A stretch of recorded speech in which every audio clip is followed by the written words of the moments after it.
Exercise 4 is called a shoulder press, and this one focuses on helping with the realignment of rounded shoulders. With poor posture, as the head and upper back lean too far forward, it starts a chain reaction, which makes the shoulders start to round forward as well to compensate.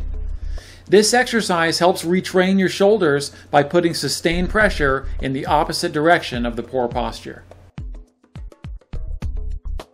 Lie on your back with your knees bent and your arms at your sides with your palms up. Press your shoulders back into the mat with about 30% effort, like you were trying to squeeze your shoulder blades together.